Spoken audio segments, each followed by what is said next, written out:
Hi everyone, it's me Roxanne, and I'm back with a new video featuring the Singer Quantum Stylus 9960.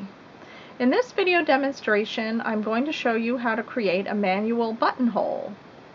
I've had quite a few requests from people that have tried to use the buttonhole attachment or foot to create a really large buttonhole and were unable to do so. So I'm going to show you how to create a buttonhole using the Zigzag Stitch on your machine with the clear foot B. Stay tuned. The first thing that's important to do is to locate foot B. You can see B right there, which is the clear plastic foot that came with the Singer 9960. The reason why it's important to use this foot is that there's a depression in the bottom of the foot, so that when you create the dimensional zigzag stitches for the buttonhole, the foot won't get hung up on those stitches. The other reason why this is a great foot is because it's clear plastic and you can see the line that you're going to draw for the buttonhole. You'll be able to follow along easily through the foot.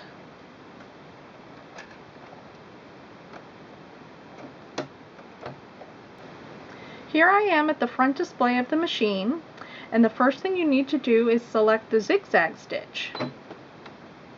The next thing you need to do is select the edit button for the zigzag stitch. Now these two buttons will adjust the width of the stitch, and these two buttons will adjust the length of the stitch. Since we're starting at the back of the buttonhole to create the stop of the buttonhole, you need to select the widest zigzag stitch, which is a 6.0. And you need to select 0.0 because we want to stitch in place for the end of the buttonhole. Here's my sample buttonhole, which I've marked. I've marked 1.5 inches long buttonhole, and I've noted each end where I'd like it to start and stop. This is the same fabric, the same poly cotton blend that I use for all of my demonstrations, and I have some fusible interfacing on the inside just for stabilizer. Here I am at the front bed of the sewing machine, and I'm ready to stitch the back bar tack on my buttonhole.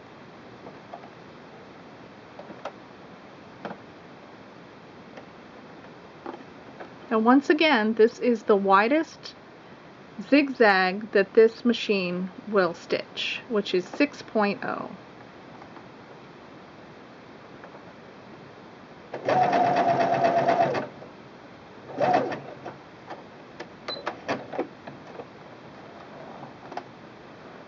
See how nicely you have a little bar tack right there, which will be the beginning of your buttonhole.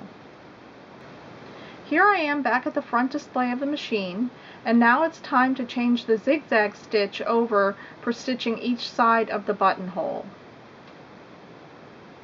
You want to adjust the width of your stitch to 2.5, and you want to adjust the length to 0.5.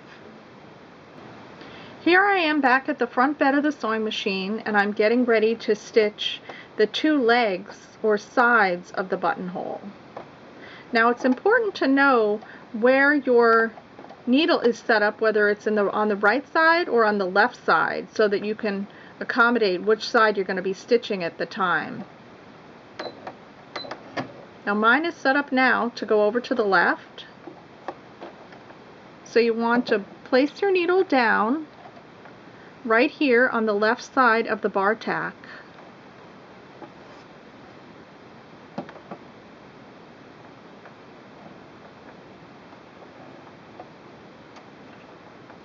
Now you want to stitch forward.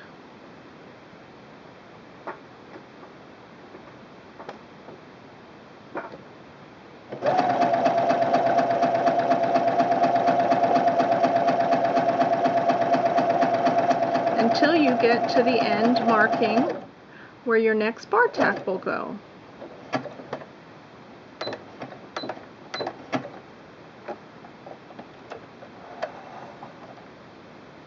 Look at how nicely and evenly that's stitched. And you can see the line that you've drawn is left open for cutting later. Now it's time to stitch the right side of your buttonhole. So following the same process as I did before, make sure that your needle is on the right side by just hitting the arrow or the needle up, needle down, and now my needle is on the right side. A little tangle there I want to get rid of.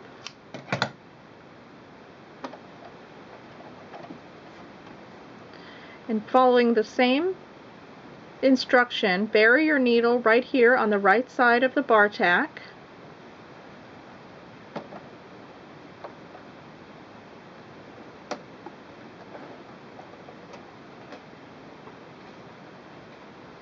And stitch forward.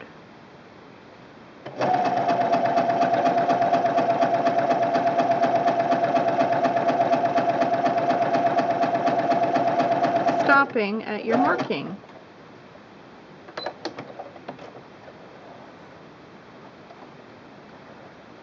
And now you have 3/4 of your buttonhole finished. Here I am back at the front display of the machine, and I'm going to set up the zigzag stitch for the wide Bartack. Moving the width up to 6.0, which is the widest zigzag stitch, and the length down to 0.0 will create the Bartack. Here I am back at the front bed of the machine, and I'm going to create the Bartack for the bottom of the buttonhole. Now notice my needle is in the left position, so I'm going to bury my needle on the bottom left side for the Bartack.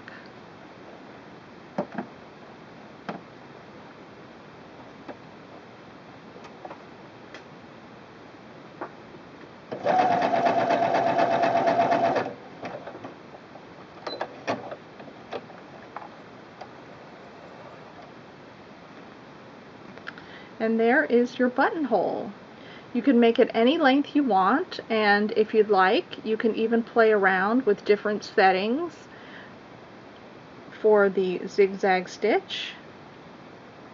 But this looks like a pretty great buttonhole. And it's 1.5 inches long, and it will accommodate a very large button. So here's the finished buttonhole. And I wanted to show you the measurement to show you that it is in fact 1.5 inches long, and how easy that was to create. This is a manual buttonhole created in 4 steps using the widest zigzag the machine will accommodate, as well as a shorter, narrower zigzag for the sides of the buttonhole. I hope you'll give this a try. Have a happy creative day. Bye now.